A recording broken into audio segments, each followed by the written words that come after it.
let's quickly take a look at the way that you enable AOL mail notifications. If you're not getting email notifications from AOL mail, let me show you the way that you can turn it on. First things first, let's head over to the app of AOL Mail and then tap on your profile icon on the top left. Once you're in this section, you'll see the option called Manage Notifications. If you tap on this option, you'll need to head over to the first option, which is System Settings. This way you'll need to enable the system settings that is on your phone and make sure that the notifications are turned on. Only this way you'll be able to receive notifications.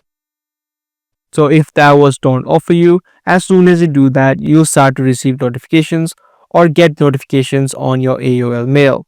Also, if you are having any issues, you can head over to the troubleshoot section and it will automatically check. If there are any issues. If there are, it's going to show a red sign instead of a green tick mark.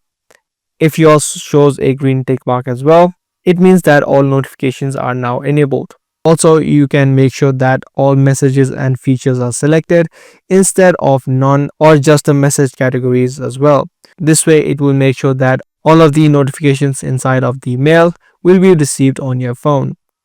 So that's all it takes in enabling AOL mail notifications. If this guide video did help you out, do let us know by giving this video a thumbs up. That's going to be all for today. I'll see you in the next video.